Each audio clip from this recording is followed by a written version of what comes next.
പെഥൂവേലിൻ്റെ മകനായ യോവേലിന് ഉണ്ടായ യഹോവയുടെ അരുളപ്പാട്. മൂപ്പന്മാരെ, ഇത് കേൾപ്പീൻ. ദേശത്തിലെ സകല നിവാസികളുമായുള്ളവരെ ചെവികൊള്ളുവീൻ.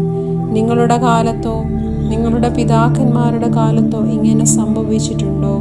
ഇത് നിങ്ങൾ നിങ്ങളുടെ മക്കളോടും നിങ്ങളുടെ മക്കൾ തങ്ങളുടെ മക്കളോടും അവരുടെ മക്കൾ വരുവാനുള്ള തലമുറയോടും വിവരിച്ചു പറയണം.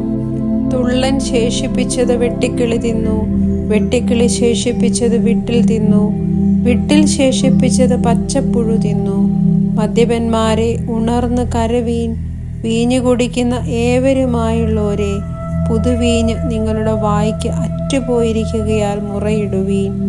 ശക്തിയുള്ളതും സംഖ്യയില്ലാത്തതുമായൊരു ജാതി എൻ്റെ ദേശത്തിൻ്റെ നേരെ വന്നിരിക്കുന്നു. അതിൻ്റെ പല്ല് സിംഹത്തിൻ്റെ പല്ല്, സിംഹിയുടെ അണപ്പല്ല് അതിനുണ്ട്. അത് എൻ്റെ മുന്തിരിവള്ളിയെ ശൂന്യമാക്കി എൻ്റെ അത്തിവൃക്ഷത്തെ ഒടിച്ചു കളഞ്ഞു. അതിനെ മുഴുവനും തോലുരിച്ച് എറിഞ്ഞു കളഞ്ഞു. അതിൻ്റെ കൊമ്പുകൾ വെളുത്തു പോയിരിക്കുന്നു. യൗവനത്തിലെ ഭർത്താവിനെ ചൊല്ലി രട്ടുടുത്തിരിക്കുന്ന കന്യകയെപ്പോലെ വിലപിക്കുക.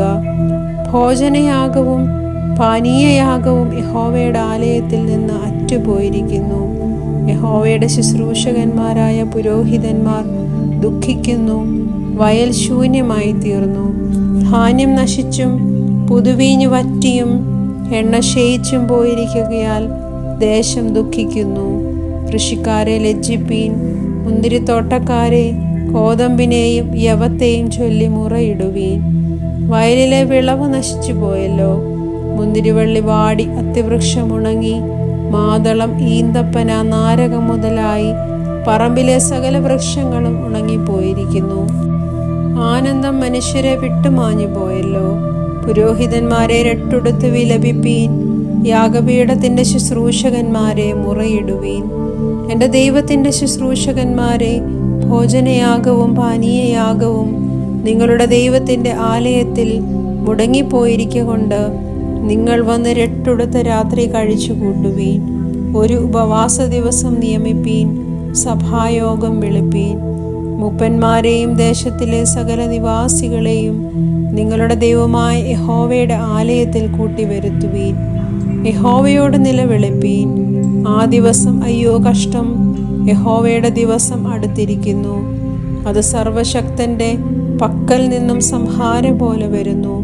നമ്മുടെ കണ്ണിൻ്റെ മുമ്പിൽ നിന്നും ആഹാരവും നമ്മുടെ ദൈവത്തിൻ്റെ ആലയത്തിൽ നിന്ന് സന്തോഷവും ഉല്ലാസഘോഷവും അറ്റുപോയല്ലോ.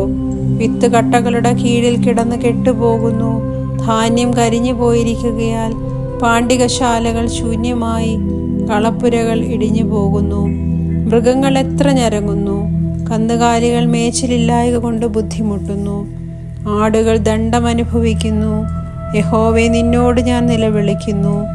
മരുഭൂമിയിലെ പുൽപ്പുറങ്ങൾ തീയ്ക്കും പറമ്പിലെ വൃക്ഷങ്ങളെല്ലാം ജ്വാലയ്ക്കും ഇരയായിത്തീർന്നുവല്ലോ. നീർത്തോടുകൾ വറ്റിപ്പോവുകയും മരുഭൂമിയിലെ പുൽപ്പുറങ്ങൾ തീയ്ക്ക് ഇരയായിത്തീരുകയും ചെയ്തതുകൊണ്ട് വയലിലെ മൃഗങ്ങളും നിന്നെ നോക്കി കിഴയ്ക്കുന്നു. ദൈവമേ, സ്തുതി നിനക്ക് യോഗ്യമാകുന്നു. ബാറയ്ക്കുമോർ.